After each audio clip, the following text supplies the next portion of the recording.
जय श्री राम, सुस्वागतम परम प्रिय मेरे भाई बहन।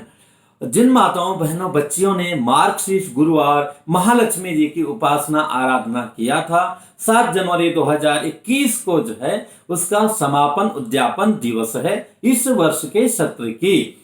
लेकिन अगर किसी बहन का बीच में अशुद्धि, जिसको पीरियड्स इत्यादि कहते हैं, आ गया था, उन बहनों को एक गुरुवार का व्रत और करना चाहिए।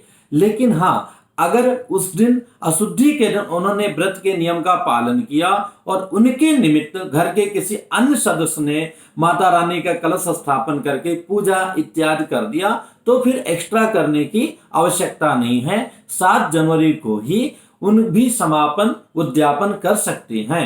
उद्यापन की विधि वही है कि जैसे हम अन्य गुरुवार को महालक्ष्मी माता जी का कलश स्थापन करके पूजा पाठ आरती इत्यादि करते हैं, वैसे ही करना चाहिए। हाँ, थोड़ा और सजाएंगे तो अच्छी बात रहेगी। इसके बाद में संध्या वेला में जो सौभाग्यवती स्त्रियां हैं, माताएं बहनें हैं आसपास की, कम से कम एक मिल जाए तो बहुत ही अच्छी बात है। और अगर उससे ज्यादा हो जाए तो हम सभी का अहोभाग्य है। 4 गुरुवार की पूजा हुई है, तो वैसे तो हर गुरुवार के दिन एक सौभाग्य स्त्री का पूजा करनी चाहिए, लेकिन परंपरा में वो नहीं है। किसी को हम बुलाते तो शायद टुटका मान करके नहीं आते, क्योंकि पूरा संसार अथवा साउथ में लोग उस दिन मानते हैं, तो सब प्रसन्नता पूर्वक सभी बहनें आती हैं आपके घर में। तो जितना हो सके उतने लोगों को बुलाइए।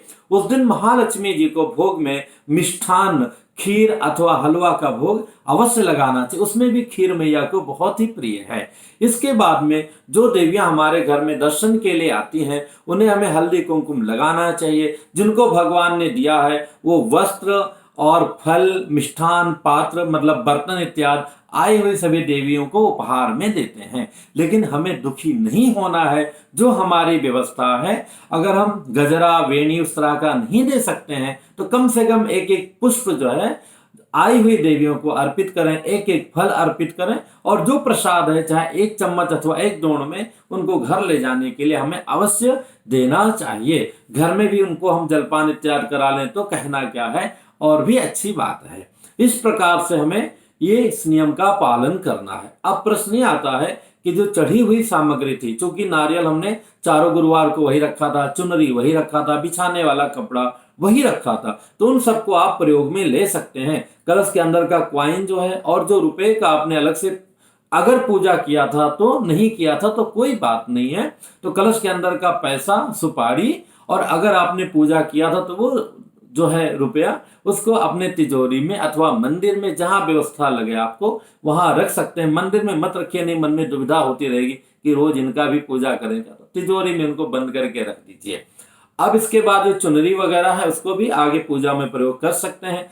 जो नारियल है, नारियल को इसको तोड़ना नहीं चाहिए, जल प्रवाह कर दें तो बहुत ही उत्तम है। नहीं तो उसी में कोई और झाड़ वगैरह लगा दें, अथवा कलश जल भर करके उसी के अंदर नारियल रख करके ऐसा आप नित्य करते रहें। और बाद में उनको अगले मार्गशीर्ष में उनका विसर्जन कर दीजिएगा, अथवा उसको कपड़े में बांध के टांग दीजिए, बाद में उनको जल प्रवाह कर दीजिएगा। इस प्रकार से आपका ये परम कल्याणकारी मार्गशीर्ष महीने का ये उत्सव पूर्ण हो जाएगा।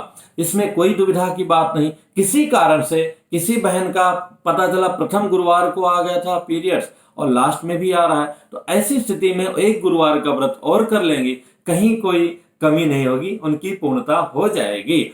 और इसमें और भी विशेष करना चाहते हैं, हालांकि इस बात को बहुत कम लोग मानेंगे, अपने आचार्यों पुरोहितों को बुला करके महालक्ष्मी जी का एक विशेष पूजन, हवन इत्यादि अगर भगवान ने दिया है तो ऐसा भी कर सकते हैं। पर ना भी करेंगे तो भी आपका व्रत पूर्ण हो जाएगा। इससे संबंधित अगर और भी मन में प्रश्न हो तो कमेंट्स कीजिएगा, बताने का प्रयत्न करूंगा। फिर मिलूंगा एक नई जानकारी के साथ में। जय श्री राम।